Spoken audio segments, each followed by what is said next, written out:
Boa tarde, pessoal. Espero que a semana tenha corrido bem. Vamos para mais um momento de Mestre da Margarida. Dessa vez, a gente está na terceira semana de leitura. Estamos na meta do capítulo 18 a 23. Aqui a loucura vai longe. Longe, longe, longe. Mas conhecemos, talvez, a personagem principal ou uma das principais dessa história, que é a Margarida. A gente já tinha visto várias representações da Margarida ou do feminino dentro do reconto da história de Mefisto, do Médico, de Fausto, e etc. Né? E aqui eu acho que a Margarida ela toma proporções muito maiores, né, nas demais obras, e ela também vai ser um dos agentes de ação. Ela não sofre passivamente, né, em muitos momentos. Mas vamos lá, vamos começar. Acho que esse encontro aqui vai ser relativamente rápido, não sei. Mas o que vocês acharam da meta? A loucura foi demais? Foi na medida? Vocês entenderam as alegorias, ou foi muito difícil? O que vocês acharam da Margarida? A cena dela lá, tomando banho no lago, no rio, bem esotérica, né? Falem para mim, o que vocês acharam?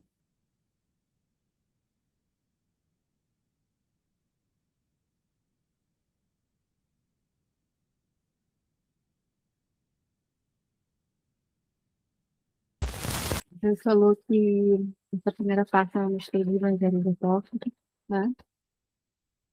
Ah, Murakami também, Alienígenas de Machado de Assis. Sim, sim. A gente vê que é uma junção de vários elementos, né? Fica bem interessante, mas ao mesmo tempo gera uma certa estranheza, principalmente para quem ainda não entrou no ritmo das alegorias, né? E como tem muita alegoria política, às vezes parece que a gente tem a sensação de que perdeu a piada. É um livro que vamos precisar ter mais vida para entender essa parte, da parte política. Ela falou que achou muita coisa.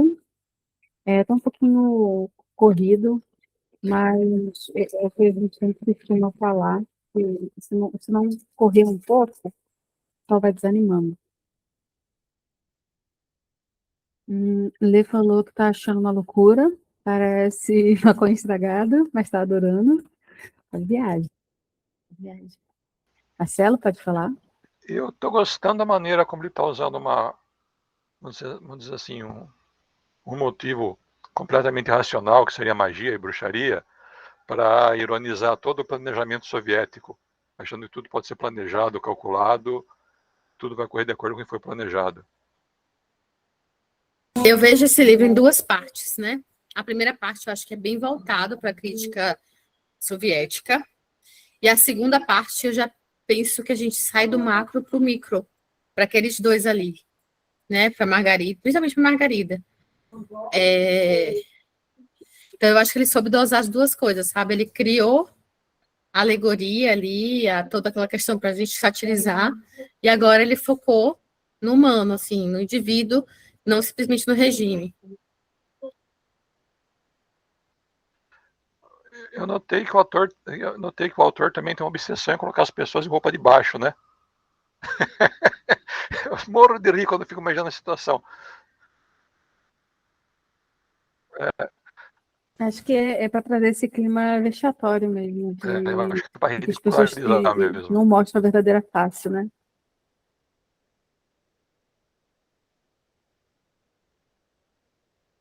Estela falando que parece que eu estou sempre perdendo o sentido de tudo, falta neurônios para entender.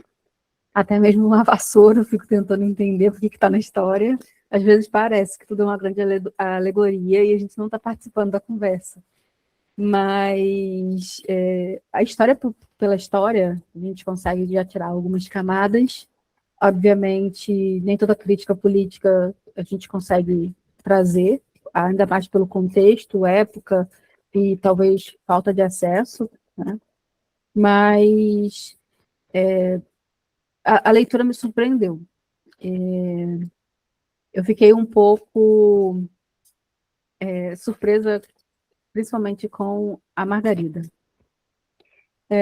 Toda a parte do enlace dela com o mestre, a história dela com o mestre, até mesmo a capacidade dela intelectual, isso é representado com base nas experiências pessoais do Mikhail, né? Ele está usando a parte da biografia dele com a esposa, a terceira esposa, que é a Helena, a que está naqueles livros das esposas, e a que é citada várias vezes como coprodutora desse livro, né? Porque ela fez revisão depois, quando ele faleceu, e conseguiu publicar. Pelo menos a versão final que a gente tem hoje, sem a parte que ele mesmo censurava a obra dele. E aí tem alguns detalhes. No livro também ela que batalha pelo manuscrito, né? Exatamente. E eu acho que ela era uma grande parceira dele na vida real, a Helena e o Mikhail, né? Eu acho que ela, além de grande incentivadora, era também aquela que trabalhava junto com ele. Da mesma forma que a esposa do Tolstói, né? Que era editora. Editou toda a obra dele e tudo que a gente tem publicado hoje passou pela mão dela em algum momento.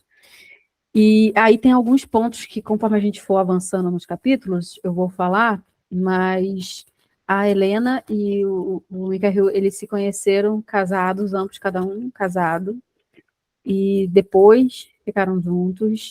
Não posso afirmar que teve caso da parte deles, que nem o mestre e a Margarida, né? Não podemos afirmar, mas eles tinham interações antes de se divorciarem e ficarem juntos. Parte do primeiro encontro. Viu? Ó, quando Helena conheceu Bulgakov, os dois já eram adultos, na casa de 30 anos, e viviam seu segundo casamento. Os dois estavam no segundo casamento. Nasceu imediatamente uma forte atração mútua. Foi o amor que perdurou pelo resto da minha vida. Helena abandonou o marido, um oficial da escala das Forças Armadas, para se unir a um escritor pobre e perseguido, cujo talento ela admirava, abraçando a pobreza, o perigo e a incerteza. É igual aqui. Eita, eita.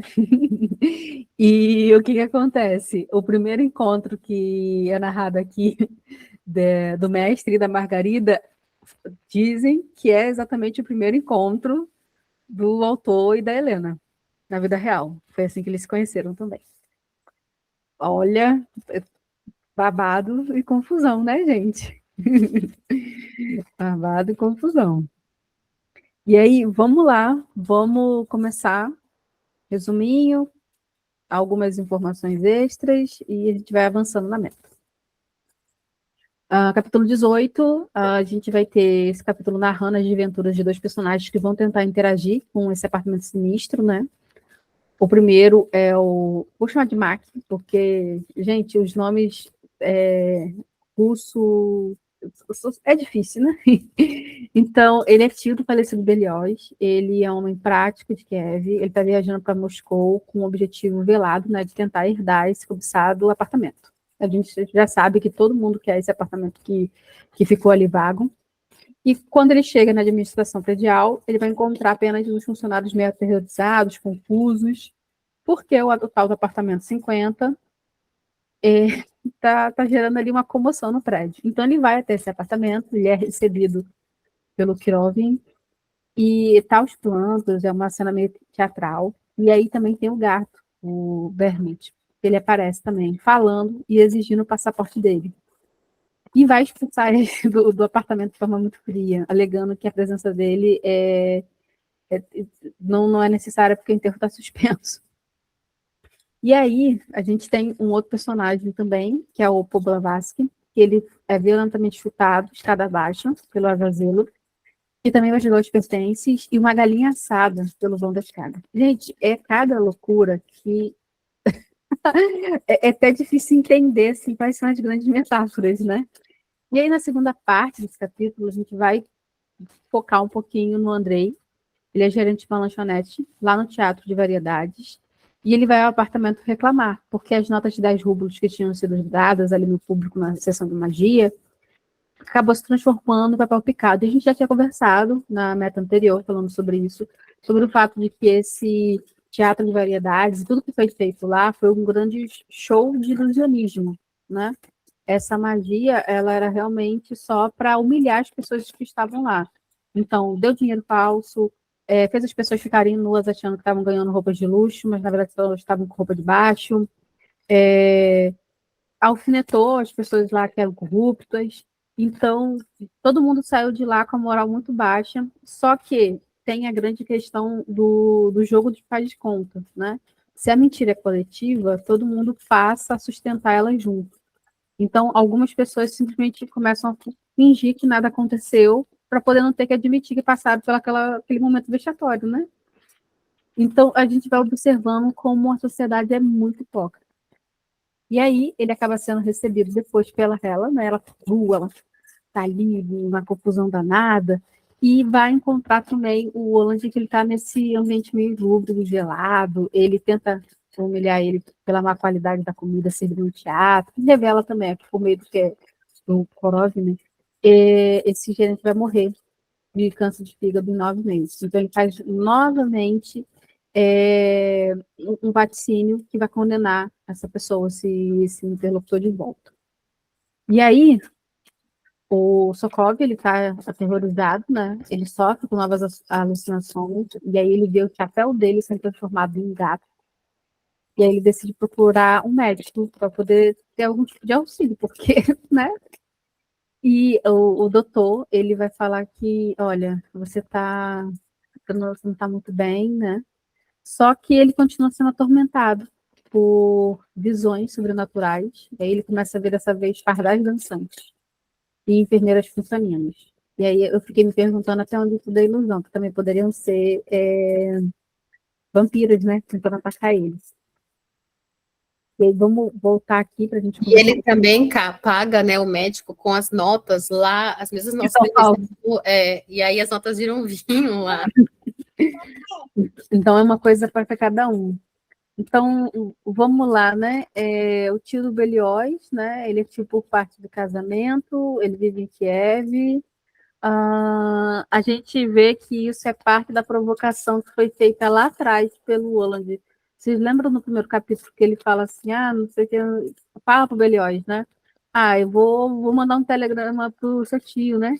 E vou falando alguma coisa, eu tenho que chamar um responsável. E no final, realmente, o tio do Belióis vem para a cidade por causa da situação que foi provocada pelo Roland.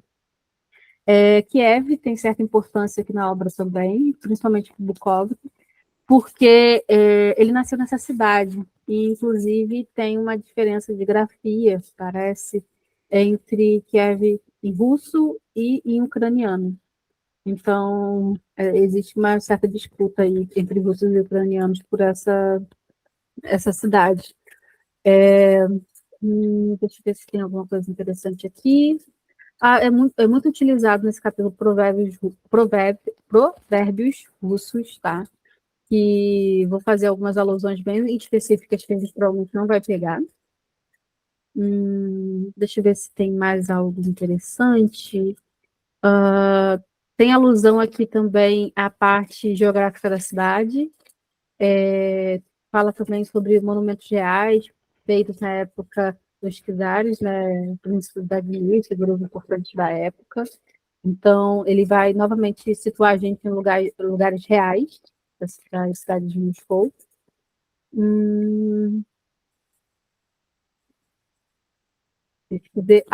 Tem uma passagem que vai falar sobre essa ideia do passaporte interno soviético, né? Que é a pessoa precisar de permissão para transitar dentro do país, e isso era real, voltou a existir em 1932, e isso era para conter o êxodo, né? As condições de trabalho variavam muito da cidade urbana para o campo, então, para conter que as pessoas simplesmente fugissem ou abandonassem suas funções, as pessoas não podiam pegar trens, ou na época era mais trem, bonde e acho que carroça interno, né? E carros devia ser muito pouco, então caminhões, vamos botar assim. Para você fazer passar por determinadas estradas, você tinha que ter essas autorizações. Eu acho que é o que hoje a gente vê com as grandes rodovias no país. Então ficavam meio que blitz parando as pessoas poderem pegar documentos, e nos trens também. Você tinha que provar por que você estava indo. Então, você tinha que ter normalmente ou uma carta de apresentação do lugar que você estava indo, além de uma carta de antecedentes, né, provando da onde você estava vindo, da onde você veio e para onde você vai. Não era tão simples de você sair. E normalmente as acomodações e cargos urbanos eram bem disputados. Deixa eu ver aqui também. A gente viu que naquele sonho doido lá que ele fica vendo a mulher com as presas e tal. E tem uma também que aparece com uma marca roxa, uma cicatriz roxa no pescoço. Então fica uma sugestão realmente do que eu pensei. Acho que é a própria Hela que tem a marca no pescoço. Eu fiquei com a sugestão se ela. Essa é a marca da transformação dela. Eu acho que é a mesma marca do pescoço da Margarida. Uhum. É aquela mesma marca que ela tinha ali, premonição do enforcamento. Então. Tem alguma coisa sobre palavras também. Parece que o nome do barman em russo quer dizer alguma coisa relacionada à bebida e suco, algo do gênero. Acho que é isso. Curiosidades, acho que a maior parte foi essa. E além de alusão a outras pessoas reais, né? O Barão Meigel, que foi um protótipo de um cara que realmente existiu, que ele foi um comissário do povo, e os diários da própria Helena vão citar ele como base histórica para alguns personagens. Tem muita gente que eles conheciam, né? E acabou sendo colocado aqui. Carol, pode falar?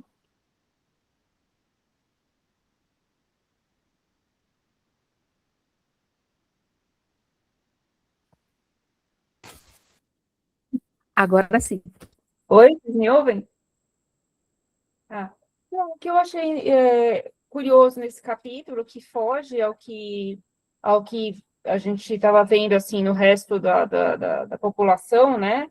É que esse copeiro é dito que ele é um copeiro temente a Deus, né? Ele toda hora se benze, e isso foge bastante do resto que diz que Deus não existe, não sei o quê, e aí eu fiquei me perguntando se tem algum motivo, né, já que tem toda essa questão da alegórica, né, se haveria algum motivo para introduzir esse personagem que é temente a Deus, enfim, né.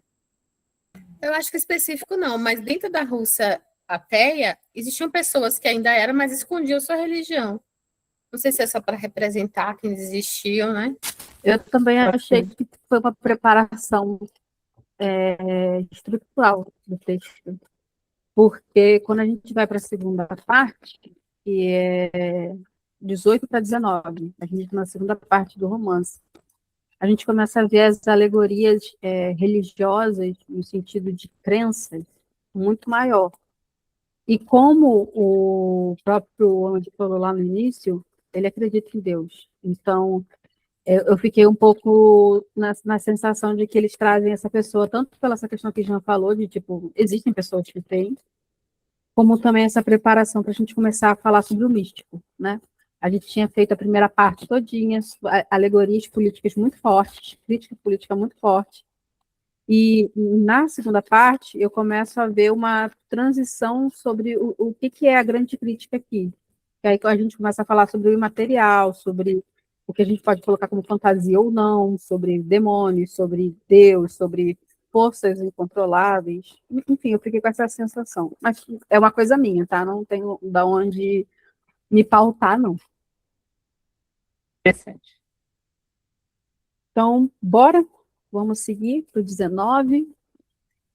A gente vai ver que nesse capítulo vamos ter a apresentação da protagonista feminina e a explicação dela sobre a ligação com o mestre, né? Então, conhecemos a Margarida.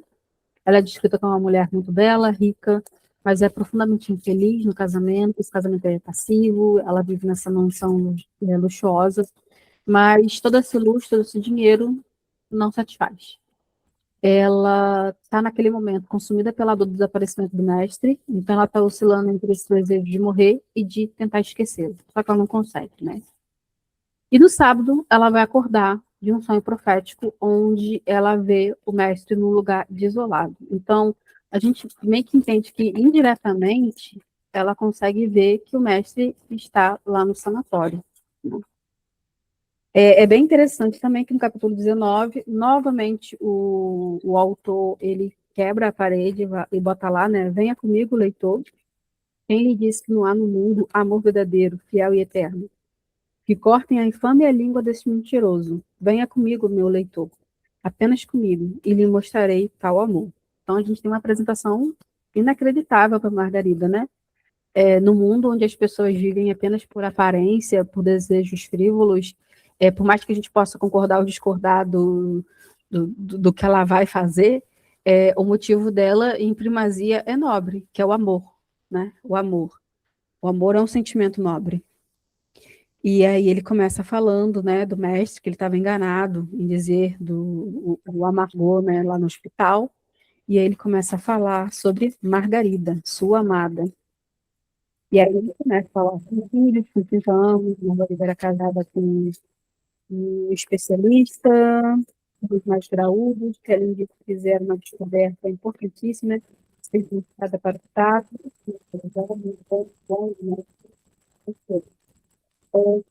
falou também que além da parte biográfica deles, tem alusão à Ana Karenina, né? Porque a Ana também era casada com um homem muito bom, muito honesto, beleza, ok, e de um bom relacionamento familiar entre os dois, e mesmo assim ela não ficava satisfeita. Inclusive, tem até um trecho que ele vai citar uma família que é personagem de Ana Karenina aqui, eu só não sei se eu marquei. E aí, para mim, essa alusão a Tolstói ficou bem clara nesse capítulo. E aí, seguindo. Peraí que eu abri pra gente. Alguém quer falar?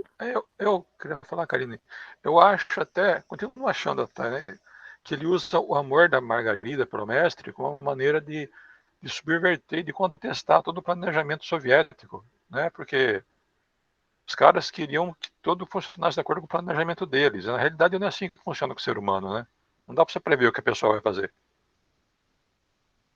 É o mito Isso que do eu já homem vi, é isso aí. soviético, né? É,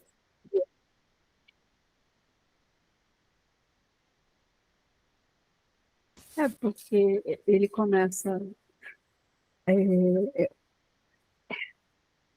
Tem isso. E a personagem da Margarida, ela também é colocada como uma pessoa que tem muitos defeitos, né? E, inclusive, o sentimento da Margarida é reduzido em algumas vezes. Que nem a gente faz com a Ana de Ana Karenina, que no início do capítulo ele começa, venha comigo, leitor, o amor, amor verdadeiro, não sei o quê. Aí no final ele fala, mas o que que essa mulher precisava se ela tinha tudo e nada satisfazia, né? O que mais essa mulher precisava se ela tinha tudo e nada satisfazia? Aí ele traz o mestre. E parece um tanto frívolo, e ao mesmo tempo não é. Ele fala, ela não se contentava com dinheiro, com posses, ela queria esse homem, esse amor, esse sentimento. Mas ao mesmo tempo a gente fica se questionando, né? Por que as pessoas não se satisfazem com o que têm? E aí, essa crítica ao sistema também parte, né? Que é um sistema ideológico também, que gera controle sobre os seus cidadãos, e a maior parte, obviamente, vai dizer que viveu bem, e uma parte também significativa vai sofrer, né? Porque pensar diferente, desejar algo diferente, seria punido. E aí, a gente vê que ele começa a narrar como que foi o encontro, né? Enquanto está observando ali o cortejo de fúnebre do Billy muito pouco, ela acaba sendo abordada por Azaghal. O demônio vai demonstrar um conhecimento sobrenatural sobre o mestre e também sobre os pensamentos íntimos da Margarida, citando os trechos, né, que vão dialogar com esse sentimento de amor dela. Então, é uma isca, mas a manipulação assim, começa com uma grande isca, né? E dentro de regimes totalitários, os discursos polarizados eles são essenciais. Eu estou estudando um pouquinho sobre a Revolução Francesa para a gente fazer o clube de Entre Luz e Trevas, e deram uma indicação de um livro bem interessante que tem aqui no Brasil. E aí eu falei, vou ouvir como um podcast. E a primeira parte do livro minutos, eles falam exatamente sobre isso. Sobre como pessoas comuns, elas são seduzidas por ideias que parecem ser próximas da gente, mas, na verdade, elas são bem genéricas e que essas pequenas ideias vão tomando grandes proporções. Então, a Margarida, ela é seduzida pelo Azazelo e sobre a ideia de que ela poderia fazer algo diferente, salvar o mestre ou reencontrar o grande amor da vida dela. E aí ela vai começar a tomar algumas atitudes, inclusive fazer o que a gente pode chamar de pacto, né? Essa ideia do pacto, inclusive, vai gerar algumas discussões, se vocês acreditam que foi um pacto ou não, mas depois de ler Grande Sertão, para mim Para mim, esse é um dos mais explícitos dos novos, assim. Dentro do mundo que ele construiu, é um pacto mesmo. É que a gente vai ver ele tomar rumos muito diferentes. O rumo do pacto é completamente diferente, porque ele é um pacto que sai do si, né? Ele vira apoio para o trem, então quebra a lógica do pacto com o diabo. E tudo acontece dentro da premissa lá da epígrafe, né? De que o mal acaba produzindo bem. Aí aqui, na página 229, eles vão se encontrar e começam o diálogo. E ela até fala assim, mas você me conhece? Aí ele, não te conheço, mas eu vim te procurar. Eu vim com um assunto para você. São 120 margaridas na Rússia.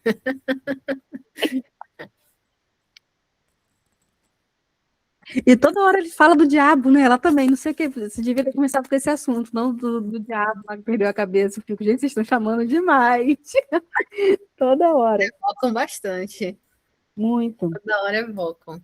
E aí ele fala sobre esse baile, né? E quando a gente pensa, a gente vai ver a estrutura do baile todo, lembra... Não, meu amor, não pode pôr na boca, não. Lembra lá em Mefisto que a gente pegou aquele baile?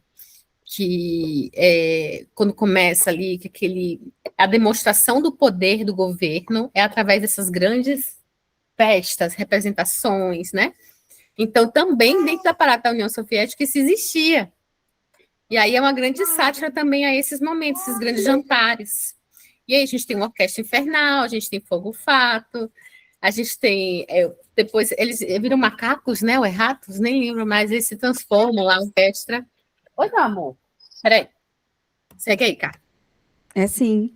E o diálogo deles é muito interessante, né? Ela pergunta se o mestre está vivo, ele fala, tá vivo. E ela, então me diga onde ele está. Ele, nananina, não vou contar. E a partir do momento que ela percebe que ele sabe onde está o mestre e ela não, ela começa a ter uma posição mais submissa sobre ele, né? Ela pede perdão, o próprio narrador fala que agora ela é submissa, e eles têm ali essa conversa e o convite, né? Para poder participar dessa festa. E ela fica até perguntando, mas que tipo de estrangeiro é esse? E ele desconversa. E aí ela pergunta, entendi, terei que me entregar a ele, disse Margarida pensativa.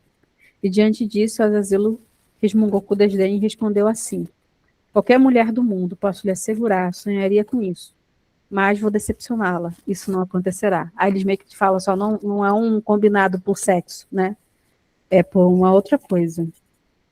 Ele fala que vai ser algo grande, que ela vai poder aproveitar da ocasião. Ela pergunta o que é, ele fala, não vou, mas é isso, fica aí para a próxima. Mas está combinado, está combinado. Então, ele fala depois que o Azazelo depois está com raiva e fala que não vai voltar, né? Tudo isso vai para o diabo, que mandem Behemoth, né? Mas, enfim, tudo fica combinado e ela sai ali com a noção de que provavelmente está à mercê dessas pessoas, né? Por causa da posse ali do mestre. E aí, eles seguem aqui, né?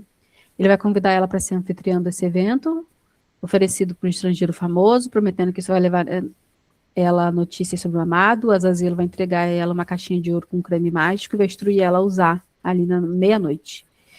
E aí, deixa eu ver o que eu separei aqui de interessante. Margarida, como todo mundo já sabe, é a tradução literal para o português de Gretchen. Gretchen é um nome comum russo. A gente vai ver também esse mesmo nome, Gretchen, sendo utilizado em obras alemãs também. Isso. Deixa eu ver aqui, de interessante. Tem algumas figuras, como a gente já cansou de ver, que aparecem aqui, que fazem alusão a Fausto do Goethe. A inspiração direta da Helena, como eu já comentei com vocês, que eles ambos se conheceram casados, ambos tiveram trajetórias muito parecidas com o mestre e a própria Margarida. Helena largou o dinheiro, o luxo, para viver com um escritor pobre. O próprio autor também queimou o seu manuscrito da mesma forma que o mestre fez. Eles também se conheceram em Moscou de 29.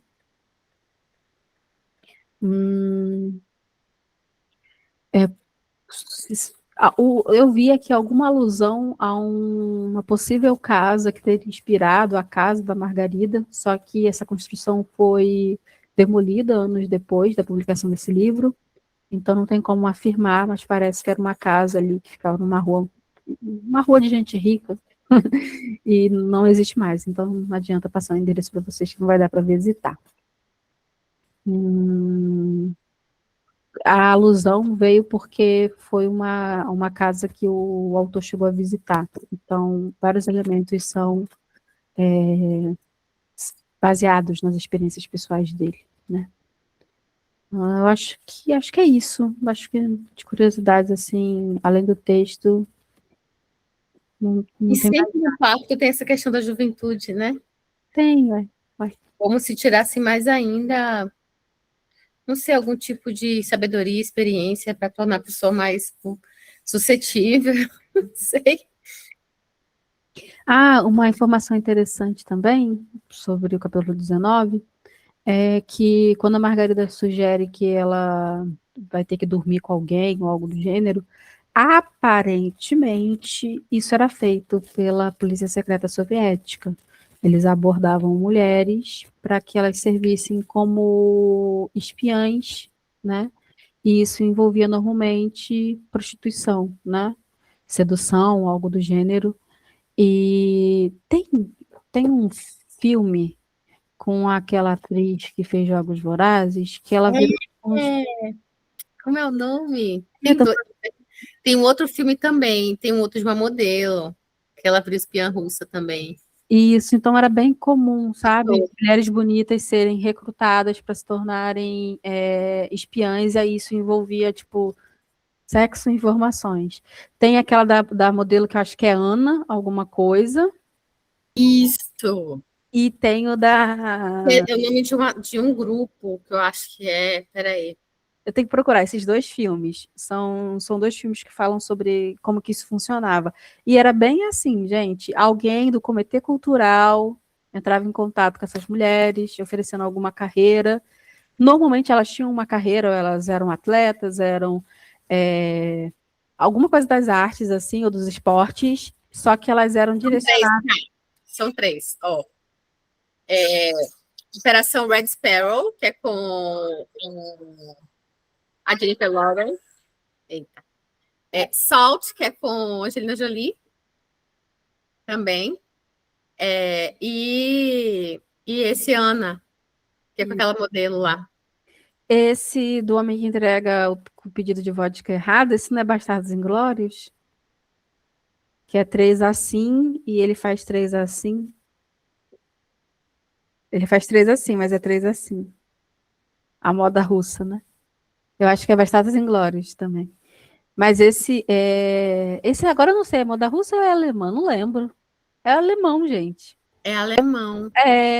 Agora que eu falei, é alemão. Tem um rolê assim. Que filme, viu? Nossa, Belíssimo. Então, tem esses 3 filmes que falam sobre recrutamento que a União Soviética fazia para mulheres jovens e bonitas, e isso era bem comum. Inclusive, gente, eu vi uma matéria esses dias falando sobre isso, sobre homens que vinham para determinados países X casavam, tinham até família com essas mulheres dessas nacionalidades para poder se manter no país, e eles eram espiões da União Soviética. Existe uma série, eu não sei, eu me esqueci o nome, nem sei de qual stream que é, mas justamente isso, é um casal que se finge de americano, mas eles são espiões soviéticos. Eu esqueci o nome dessa série. Mas existe também The isso também. Americans. Acho que é isso. Acho que é The Americans. Só para não E deixar passar em Tem branco, isso que no Brasil não teve, de um espião russo que foi encontrado. teve recente, não tem nem 2 anos. É o cara aqui trabalhando, normal, espião russo. só Com para não deixar passar família, em branco, família amante. só para não deixar passar em branco de maneira muito superficial, a Viúva Negra da Marvel também é uma espiã russa, a Natasha Romanova. Isso, inclusive ela passa pelos procedimentos de esterilização, que eram super comuns. Olha, aí, já dá para montar uns filmes para a gente The aprender. Blacklist também. Ah, sim, também. É esse também, meu Deus! Qual? Qual? The Blacklist, a lista negra, que acho que tem Netflix.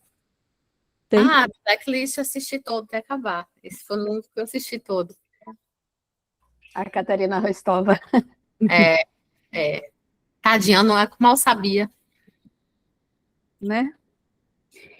E aí, no capítulo 20, a Margarida ela vai aplicar o creme, conforme as instruções, vai experimentar uma metamorfose física e psicológica radical. Ela vai se tornar décadas mais jovem, sua pele vai adquirir brilho, o cabelo vai se tornar naturalmente cacheado. E tem a euforia, né? Ela descobre que também adquiriu as habilidades de voar. Esse creme ia fazer sucesso no mercado, hein? Poxa!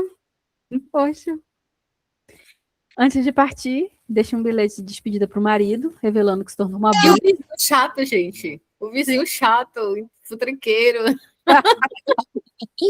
Ele ficou de fora, depois você pode fazer uma nota para ele. Mas isso do vizinho é interessante. Você tem que. Não sei se vocês já viram aquele livro Sussurros, né? Que mostra como todo mundo se denunciava. Então, esses vizinhos futrequeiros são importantes. A gente comentou na primeira meta que o pessoal ficava se autorregulando e que existia delação premiada, né? Quando você lê aqui pelo Gulag, mostra como era assim. Todo mundo denunciava todo mundo. Porque se você não denunciasse, você podia ser denunciado. Então, todo mundo ficava denunciando tudo. Exatamente, era por medo e alguns por interesse próprio, mas a questão é que todo mundo se autodenunciava ali e algumas pessoas nem esperavam dar problema, já logo faziam uma denúncia, já falavam assim, não, eu vi tal coisa estranha, dá uma averiguada, enfim. Aí ela deixa lá o bilhete, fala que se tornou bruxa, explica o sofrimento dela, tudo mais. E o engraçado é que ela se torna bruxa. Mas no capítulo 19, se vocês relerem, o Azazel ele já vai falar que ela é bruxa, né? Então ela tem tipo o dom, ela tem uma aptidão ali e o negócio só revela quem ela é. Para disposição genética. Isso aí. E aí ela vai presentear a amiga dela, que era empregada, a Natasha, com o restante do creme e as roupas. Tipo, tô indo embora, não sei se volto, fica aí o que ficou, né? Para você, minha querida amiga. Olha que amiga, pensa você ganhar uma porção de rejuvenescimento assim, do nada. Que amiga. E aí, após zombar ali do vizinho, que é um burocrata, a Margarida vai montar na vassoura e sai voando, literalmente, ela já é mesmo. Gritando que se sente invencível. E aí bota o invisível ali também, né? E sai para poder ninguém ver ela fugindo. Muito Harry Potter, falei para vocês, você vê muito Harry Potter. Ai, gente, alguém explica o que acontece aqui. E é muito engraçado, né? Ela chega em casa, ela fica assim, o creme. E, e tem uma parte interessante, né? Na 235, que ela fala que o Gwento não modificava apenas o exterior, tá? Modificava todo o seu ser. E aí tem a transformação, tem a parte besta lá também do vizinho. É um capítulo curto, mas engraçadíssimo. E no final, ela liga para ele, né? Aí o Azazel fala assim, Azazel falando, querido Azazel. Agora já virou querido. Tava com medo do cara, ficou jovem, agora já é querido. A gente tá vendo uma outra mulher. Enfim. Carol, pode falar? Ai, gente, é uma bobeira. Mas é que eu fiquei me perguntando como é que ela aguentou ficar sentada numa vassoura pelada. Desculpa. Ela tava com creme. A gente pode acreditar que ela tá de lado, que ela tá de ladinho. E tem o frio do vento também quando voa, né? Igual andar de moto. Vocês estão demais, hein? Meu Deus. Estão querendo pôr realidade no Fantástico, né? Tipo, Não é para fazer sentido. E aí, no capítulo 21, a gente tem o momento do voo. A Margarida vai sobrevoar Moscou, vai se deleitar com essa nova liberdade, com a invisibilidade. Ela acaba encontrando essa casa, Tramut. Lá ela descobre um crítico que é responsável pela ruína do mestre, que está morando nesse apartamento 84. E num acesso de raiva justiceira, ela vai invadir o apartamento, vai destruir tudo com um martelo. Vai inundar o local depois, vai quebrar piano, vai fazer tudo. E aí ela interrompe esse ataque porque ela acaba sendo confrontada com uma criança que aparece, assustada ali que ela estava no apartamento vizinho e estava com medo da confusão que ela gerou. Marcelo, pode falar? Não, só para falar que essa sequência da destruição do apartamento é a sequência com que começa aquele filme que a Jamile colocou um trailer pra gente ver lá. O filme começa com essa sequência aí. Ela entrando no prédio e destruindo o apartamento. legal. Escolheram uma boa cena de entrada, porque você fica curioso. Mas Porque eu no não- livro, a Margarida só aparece no meio, né? Então, começar o filme assim pode dar um gancho eu bom. não vi o resto até para não estragar a história, né? Mas eu começo com essa sequência aí.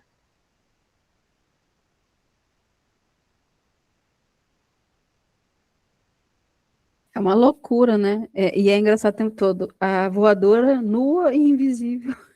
Ai, meu Deus do céu, gente. Que situação. Que situação. Aí explicam quem foi esse crítico, né?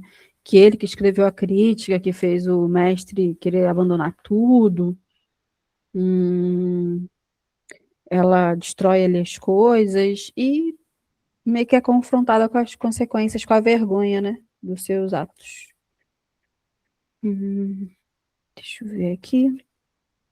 E aí, seguindo, no caminho, ela acaba sendo alcançada pela Natasha, né? Que é como a gente comentou, era a empregada dela, que também usou o creme, também se transformou numa bruxa, e agora tá cavalgando um vizinho, fofoqueiro, que foi transformado num porco, porque ela passou o creme só na careca. Gente, Veja só, que eu acredito que o creme ele revela muito o intrínseco que está ali marcando a essência de cada um, né? Aí as duas lá viram bruxas e ele vira porco. pois é. A gente vê alusões diretas à Noite de Valpurgis, do Fausto, né? Aqui nessa obra, as bruxas, a gritaria, a confusão, tudo envolvido aqui. E aí a gente tem um momento que Margarida vai aterrissar ali no Rio e vai ter um banho ritualístico, onde ela acaba sendo saudada ali por sereias, né? Sapos, outras criaturas sobrenaturais. E esse voo termina quando um carro voador, dirigido por uma gralha, vai levar ela de volta para Moscou. Tudo muito normal. Como é que eu explico o livro com esse capítulo? Como é que eu falo assim, então tem um capítulo assim, assim, assim. Harry Potter, gente. Eu falo pra vocês. Até o carro voador tem lá. Mas aí eu peguei a alusão à Noite de Valpurgias e falei assim, realmente não é tão doido assim, né? Para quem leu a Noite de Valpurgias 2 vezes, em Fausto 1 e Fausto 2, não é tão louco assim. Não é. E tem uma animação também chamada Noiva Cadáver, que é só com esse tipo de criatura aí. Bruxa, morto, por aí vai. Vamos fazer o pacto da credibilidade. E aí eles fogem, vão embora. E agora ela está voltando para Moscou. Deixa eu ver se tem alguma coisa interessante para passar aqui para vocês desses capítulos. A origem da Azazelo a gente já comentou, que ele é um demônio antigo, que ele aparece no livro de Enoque, ele está associado a figuras de anjos caídos, e, se eu não me engano também, ele deve ser citado em algum momento em Paraíso Perdido, que em Paraíso Perdido ele cita toda a classe de demônios que vocês possam imaginar. Não dava nem para ler em voz alta, eu ficava com medo. E se eu botasse um audiolivro, alguma coisa, minha mãe vinha reclamar que eu só estava falando nome ruim dentro de casa. Eu tinha que ouvir no fone ou na rua. Deixa eu ver aqui de interessante. Acho que só isso. Aí do capítulo 21, a gente vê que o trecho do voo da Margarida inspirou algumas músicas russas. Acho que é difícil a gente arranjar, porque, né, música russa não chegou até aqui. É por causa da descrição desse capítulo que o pessoal supôs onde seria a casa da Margarida e supôs que a casa foi destruída, né? A loja de querosene que ela comprou existe. Tem registros também. Então, são todos locais que o autor visitou de alguma forma.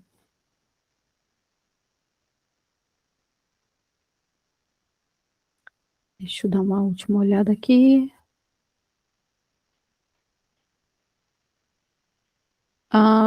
Parece que algumas figuras que foram associadas aqui acabaram se tornando pequenas esculturas espalhadas por Moscou. Então, depois do sucesso do livro, eles colocaram, tipo, 2 mulheres e um porquinho, e aí a alusão direta ao livro. Igual aquela placa que a Jamile colocou para a gente ver. Isso. Isso aí. Tem algumas alusões também a esses seres fantásticos que apareceram, né? As Naídes, as sereias, depende de como vocês vão pegar as traduções, elas não são apenas interpretações gregas, parece que existem também espíritos femininos que são associados à morte na água na Rússia e na Ucrânia. Então, parte desse folclore foi utilizado, não é só a interpretação clássica, né? Também tem estátuas de Baemont e outros demônios aqui associados que estão próximos ao endereço da casa do Bulgakov lá em Moscou. Então, assim, todos os elementos mais fantásticos desse livro acabaram se tornando, de alguma forma, material para outros artistas, né? E querem falar? Dependendo do lugar do mundo onde você veja as lendas, né, onde a gente conhece as lendas, as bruxas, não só bruxas, mas feiticeiros também, não usam vassoura, mas eles cavalgam animais também. Normalmente bodes, porcos. Sim, está associado ao sacrifício de animais, necromancia, é bem comum. É aqueles princípios, né, que é lei do retorno, você tem que dar e receber, então algumas coisas precisam de energia vital, vamos colocar assim. Então, normalmente, eles colocam sempre animais próximos a feiticeiras e bruxas. Quem utiliza muito isso é a Anne Rice, naquela trilogia das Bruxas de Mayfair. E ela utiliza também outro elemento que é associado a bruxas e feiticeiras, que é a energia sexual. Capítulo 22, o Azazel ele vai conduzir a Margarida de volta para o prédio do Belioz, ali em Sadóvia. Lá ela vai ser recebida pelo Korovian, né, que agora está trajando um fraque negro. Ele vai explicar que o espaço do apartamento foi expandido por meio de uma 5ª dimensão para acomodar o grande baile de Satanás. E ele também revela para Margarida que ela foi escolhida para ser anfitriã, tipo uma espécie de rainha da festa também no baile, porque ela de fato possui esse sangue de rainha e tem o nome correto. Então, parece que é uma questão de linhagem mesmo, né? Como eu já tinha comentado, o próprio Azazel, quando ele vai abordar a Margarida, ele fala que ela é bruxa. Então, provavelmente ela foi escolhida ali por causa de uma questão de linhagem e associação também, né? E aí, deixa eu passar aqui. A Margarida vai ser levada à presença ali do Oland, né? Que está no quarto, ele está desleixado, tá jogando xadrez com o Belmonte. E as peças, elas são vivas e vão tentar trapacear. ela demonstra coragem, tato também. Ela até senta ali próximo, tenta massagear o joelho doente dele, com uma pomada de enxofre. Então, assim, a gente tem duas coisas que eu queria comentar aqui. O xadrez de busto, né, como a gente falou, e esse negócio de você sentar e colocar a mão no joelho de uma pessoa, isso é um sinal de súplica. A gente vê isso sendo muito associado nas histórias gregas. Na mitologia grega, a mãe de Lembrei da Aquiles Tétis. é a Tétis, ela vai lá e toca o joelho de Zeus. É verdade, cara. É a mesma coisa. E aí mostra submissão, desejo de liderança, súplica, e não é necessariamente uma submissão no sentido de que você é menor que a pessoa, mas que você precisa da ajuda dessa pessoa. É um momento bem emblemático, representado várias vezes. Eu acho que veio daí. Tem um trecho na Ilíada que quando Aquiles está para matar alguém, eu esqueci o personagem, esse personagem abraça os joelhos dele, pede piedade, mas nada feito, meu Isso. filho. E a mãe dele também faz a mesma coisa na Ilíada. Ela vai lá até Zeus e fala assim, ajuda meu filho. E no caso dela, ela é atendida. Também tem uma coisa sobre a súplica feminina, ela trazer mais comoção, né? Então, ela se coloca ali num papel meio... tá certa, né? Não conhece essa galera, não sabe quem eles são capazes de tudo. E, novamente, a gente tem que usar o pacto da imaginação. Vamos comprar a ideia do autor, que esse negócio fantástico aqui está funcionando. Porque é muito louco essa parte aqui do xadrez. Mas depois do banho de lua lá, com o cara virando porco, etc., nada me surpreende. E aí, nesse capítulo, a gente vai ter também a introdução de Abaddon, né? Ele é o anjo do extermínio, cujos olhos são tão letais que ele precisa usar óculos escuros. E a meia-noite começa a se aproximar, que é o momento que inicia o baile. E aí, calma, né? Vamos ver se tem alguma coisa aqui que eu possa passar para vocês de interessante. A gente vai ver que algumas alusões à parte urbana de Moscou, vão falar sobre alguns lugares que existem cemitérios ou associados, próximos aos cemitérios. E isso foi uma questão pública que aconteceu, porque parece que os bombardeios destruiu tudo e geralmente com povas abertas. A escadaria é símbolo maçom, a gente já falou sobre isso algumas vezes. Tem muito símbolo maçom aqui.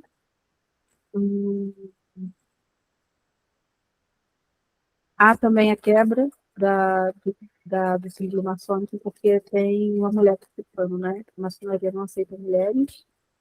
Mas a gente vai ver nesse capítulo que tem uma breve citação de textos feministas por a época. Então, eu acho que o autor fez isso de propósito. Aparentemente, eu não sei, mas eu vi aqui nos trechos o pessoal falando que eu não sei se o autor era, mas parece que o pai dele era ou conhecia, porque em 1903 o pai do Carrilho escreveu falando sobre maçonaria, igreja e Estado. Teve uns textos sobre isso. Mas não ficou claro se ele era membro ou não. Lembrando que quem é não fala que é, né? É difícil a gente descobrir quem é maçom. Ou sociedade complicadinha, fechada. A gente tem a ideia da quinta dimensão, né? Que é essa dimensão de consciência superior. Ele não é o primeiro a criar essa ideia da quinta dimensão. Muitos estudiosos e teóricos vão tentar provar que isso existe, e a forma mais comum que a gente vê ser representado isso é através... Qual o nome, gente?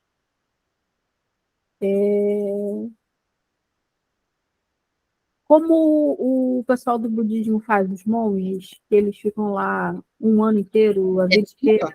Meditação, isso. Hoje, tecnicamente, o único lugar que a gente poderia acessar essa quinta dimensão aí é através de uma meditação muito profunda, e existem provas de pessoas fazendo coisas extraordinárias. Tá? Não é falácia, não. Se vocês pesquisarem, tem pessoas que se mumificaram em vida por causa disso. Então, é uma coisa assim bem estranha.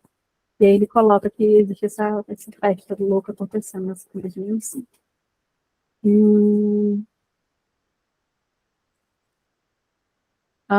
Também tem alusões ao judaísmo, né? 7 garras douradas, 7 candelabros, 7 braços de candelabro, mas parece meio que como uma paródia.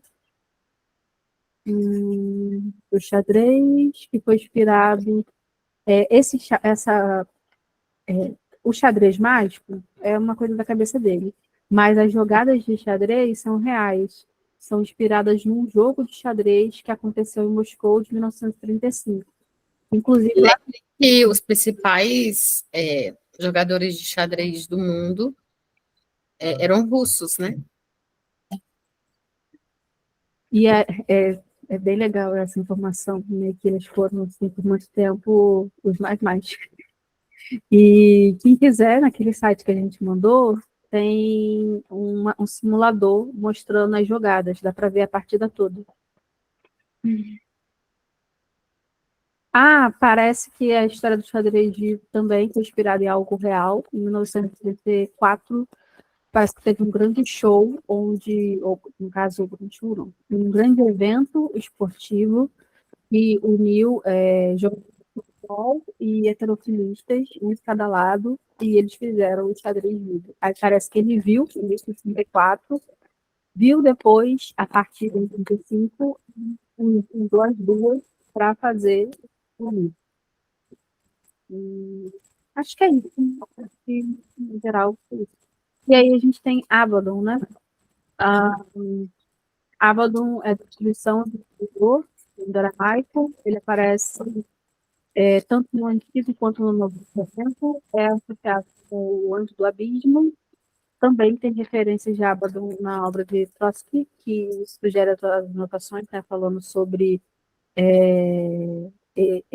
como o autor poderia ter feito isso como se fosse um anjo de guarda, vai ser aplicado a esse site. Mas a gente vai descobrir mais depois. E aí, a gente viu,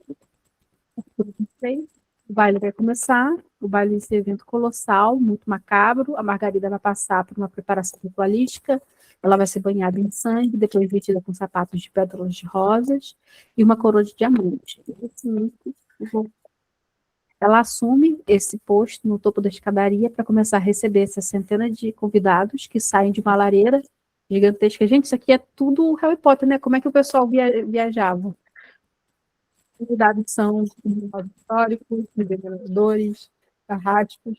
Eles estão retornando da boca do inferno para passar a noite de gala. E aí, a gente no Ajax e no Stefano também, né? São personagens assim, mais entre todos que aparecem. A Margarida ela vai sofrer fisicamente com o peso do colar, né? Novamente, eles nunca acertam, colocam o cachorrinho de madame, mas é um cachorrão, Foi isso que eu pensei. O poodle não combina com o ambiente, né? É tipo como se fosse um cachorro demoníaco, um cachorro preto, Teria que ser um grandão. Rottweiler, um Doberman, alguma coisa assim. O poodle não combina. Eles sempre erram na tradução e aí fica esse erro que vai se repetindo e fica assim. E aí, ela tem essa obrigação de sorrir, de oferecer o joelho para ser beijada os mortos. E entre as coisas, ela vai notar Frida, né, uma mulher que vai atormentar todos os dias, e acaba depois vendo que ela recebe todos os dias violência ao próprio filho. Assim, caso e no clímax do baile. Marine, desculpa, eu não sei se é só aqui, mas tá cortando o seu áudio um pouco. Tá, é verdade. Então, às vezes corta, às vezes fica abafado. Som. Melhorou?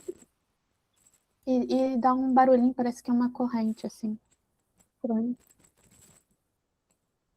Melhorou. Tem hora que o som fica super claro, aí tem hora que ele fica. Melhorou? Agora tá melhor? Será? Sim, Acho que tá assim. Tá, isso. por enquanto sim. Então tá. Então tá bom. Então vamos recapitular, né? Margarida ela vai sofrer com o colar, com o joelho que está sendo beijado por esses mortos. Aí tem algumas figuras que se destacam, tem a história da Frida, que é essa mulher que ela é atormentada, porque ela recebe o lenço que ela usou para sufocar o próprio filho. E no clímax do baile, o Oland vai aparecer, a cabeça decapitada do Belioz é trazida para ser transformada num cálice de ouro, e o Barão Meg, né, ele é um espião enviado para vigiar o Oland, ele acaba sendo executado por Azazel na frente de todos. O Oland, então, vai beber o sangue dele. Olha, gente, eu fiquei chocada. Ele bebe o sangue do Meigo no crânio do Belioz e ordena que a Margarida faça o mesmo. Então, ela sela a sua participação no ritual. No final da cerimônia, a ilusão do luxuoso palácio vai desaparecer e eles estão lá, no apartamento do Belioz. Meu Deus! Então, vamos conversar aqui sobre as partes mais loucas desse capítulo. A gente vê a ideia da meia-noite, madrugada é sempre a hora dos mortos, sempre a hora dos espíritos, é a hora do mal. Está associado à noite, à outra face da lua, símbolos e arquétipos que já são associados há muito tempo para o mundo espiritual, né? E o mundo sobrenatural. E aí tem aquele banho macabro de sangue, que ela só fica ali, tipo, aceitando. Eles citam o Johannes Trust, né? Que o gato acaba berrando. Eles vão citando algumas pessoas aqui interessantes. E tem alusão à música, ao luxo, à bebida. Eu vi também uma grande crítica para o próprio regime, como a gente começou falando. Não tem como a gente não desassociar dessa ideia do falso luxo, né? E aí começa as pessoas chegando, né? Frida, a Marquesa, aí tem algumas notas explicando algumas pessoas, falam do lenço da criança lá, falam sobre monarca do Sacro Império que aparece, várias pessoas que realmente existiram e cometeram crimes atrozes. E aí é a mesma lógica do Inferno de Dante. O Inferno de Dante, ele é de Dante. Dante coloca no inferno dele quem ele quiser. Aqui o Bukowski vai fazer a mesma coisa. Ele coloca quem ele quiser e ele vai colocando. E esse Barão Meigo, como eu comentei com vocês, ele faz alusão a uma figura real que estava nas anotações do diário da Helena. E ele, o cara real tinha mais ou menos a mesma função. Ele também trabalhava nesse comitê cultural e ficava investigando as pessoas. E é que esse personagem ele vai investigar o anjo. E tem um contrapasso também, né? De punição ali naquele caminho para o inferno, como o da própria Frida, que ela recebe o lenço, que ela sufocou o filho. Isso. Me lembrou Sísifo, né? Penas, coisas... Não, Sísifo não. O cara do... Ai, gente, porque tem vários... dentro do... Tanto do Inferno de Dante quanto no Hades, tem vários pagamentos que é contrapasso, que você recebe uma punição equivalente a algo que você fez. Como aquele que comeu tântalo, que ofereceu o filho, aí não pode comer mais, fica ali preso com a comida ao redor dele, ele não come. A Francesca e o amante dela lá no inferno. Eles ficam rodopiando e não podem se encostar. Cada um tem os videntes que viam, aí a cabeça virava para trás, então eles não olhavam mais o futuro, só o passado. Então, a gente tem contrapassos, né? Como forma de pagamento. E aqui também tem contrapasso. Prometeu que negou carne para Zeus e a carne dele era arrancada. É uma loucura, gente. Tem 2 pesos e 2 medidas. Todo mundo pagando. E eu acho que é isso. Deixa eu só separar para ver se tem alguma curiosidade interessante. O cachorrinho,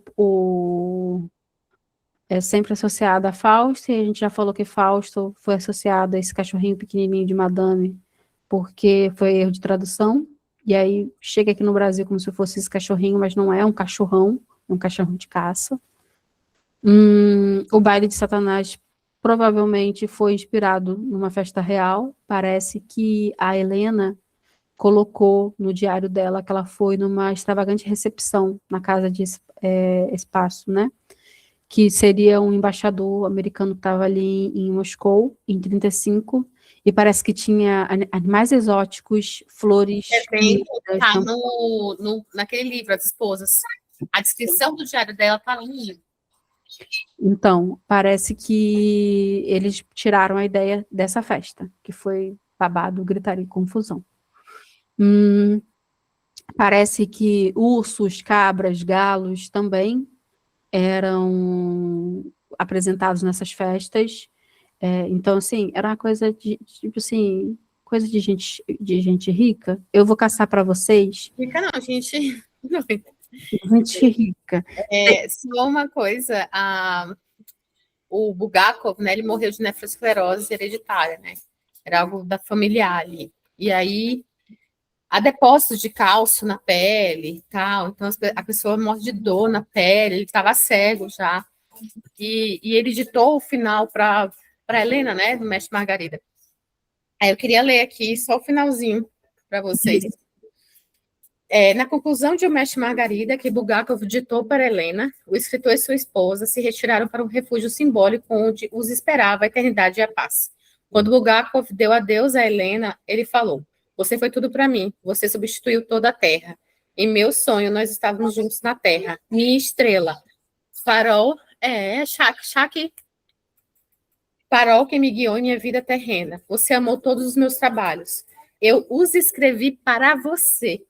20 anos mais tarde, em uma carta para seu irmão Nikolai, Helena relembrou: "Meu lugar era uma almofada ao lado da cama dele. Misha segurava minha mão o tempo todo. No dia 9 de março, cerca de 3 horas da tarde, o doutor disse que ele não viveria mais que 2 horas. A noite passou. Na manhã do dia 10, ele dormia, ou dava sinais de uma alternância entre o estado de torpor e consciência, e sua respiração se tornou mais rápida, mais quente e mais regular. E, de repente, eu pensei, como uma louca, que o milagre que eu prometera a mim se realizara, que ele não ia morrer. Ela prometeu que ele não ia deixar ele morrer. Bulgakov, porque passou do horário que o médico falou, né? Bulgakov estava deitado em um colchão e tinha apenas uma toalha envolvendo seus quadris. O simples toque da roupa sobre a sua pele causava-lhe dores excruciantes.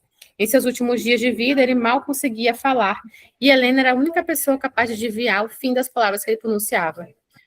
Aí faz o diário dela, que ele disse, ela pergunta, "O Mestre Margarida?" Perguntei, pensando que ele estava se referindo ao romance. Aí ela respondeu, "Prometi a você que eu submeteria a aprovação e vou publicá-lo." Ele ouviu atentamente e falou, "Assim eles vão saber." O autor tinha 48 anos quando morreu no dia 10 de março. Na manhã seguinte, Sergei, roteirista amigo de Bulgakov, atendeu a ligação telefônica do secretário de Estado, indagando, "É verdade que o camarada Bulgakov faleceu?" Ao ouvir a confirmação, o autor da chamada desligou. Antes do funeral, o afamado escultor Sergei Merkov apresentou-se para fazer a máscara mortuária do autor.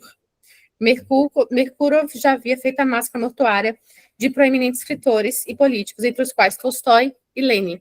Então, ele era muito importante. E, assim, na casa dele, foi a Kamatova, quando o marido da Kamatova, aquela poetisa, que a história dela é emblemática, gente. A gente vai ler lá no Mundo Russo como os poemas dela. Ela teve todas suas obras queimadas. Ela teve o marido e o filho presos pelo Gulag, não sei nem que sobreviveram. E ela ficou sozinha. E ela teve suas obras queimadas. E aí, para ela não esquecer as suas obras, que ela não podia ter nenhum papel físico, ela gravou todinho o seu poema e passava para várias pessoas. Então, várias pessoas gravaram Requiem, que é o famoso poema dela. E aparece também lá a Nadia Maldestan, que vai visitar a casa deles. Tudo isso está aqui nas esposas. Vai visitar a casa deles quando o Ossip Maldestan estava para morrer, enfim. Ele era muito famoso e muita gente badalada frequentava o ambiente dele. E ele chegou a trabalhar para o governo, tá, gente? Aí ele denunciou tudo por dentro. Enfim. Mas foi um amor mesmo dos dois, assim. Um negócio de devoção. Muito lindo. Leiam depois essa parte das vocês vão ver como era uma devoção. Esse trecho, Jamile, que você falou do Bulgakov dedicando o livro a Helena, me lembrou o começo do Grande Sertão Veredas, em que o Guimarães Rosa dedica o livro dele a Araci também, né? Todos os livros Nabokov são dedicados à Vera, a esposa dele, né, Cá? Todos. Então. E mesmo assim ele traiu ela, tá? Hum. Nesse aqui também tem a fofoca toda. Mandei para vocês uma das festas mais polêmicas que já foram feitas, que foi uma festa do Rothschild, acho que é assim que fala, que foi feita em 72, que tinha muita gente famosa. Depois vocês vejam as imagens, vocês vão entender que esse livro aqui, ele não é tão doido assim. Não é tão doido assim. Dá para a gente entender por que esse teatro do Fantástico é real. Podia ser feito. E agora imagine as pessoas fantasiadas desse jeito, uma decoração muito bizarra, e animais, pessoas pintadas, pessoas nuas em volta. Eu sempre falo, pensem numa exposição da Abramovich. Como é o nome dela, gente? Ai, qual o nome? Eu sempre esqueço como que fala o nome dela. Ela também ela é uma artista performática que faz umas coisas muito loucas. Inclusive, eu vi ontem dessa artista, ela fez uma outra intervenção, que era assim, ela ficava sentada, e aí vinham as pessoas e eles só se olhavam para ver a reação. Esse aí é muito bom. O ex-marido dela, esse companheiro dela de muitos anos, que eles fizeram muita coisa juntos, eles depois de 20 anos se reencontram. Aí é emocionante, eles ficam minutos assim, só chorando, um olhando para o outro, gente, negócio emocionante. Eu quase chorei, depois eu morri de ódio, porque eu soube que ele processou ela por direitos de imagem dessa apresentação. Filho da puta. Ele sempre foi um... Perdão da palavra, tá gravando, né? Mas ele sempre foi um escroto.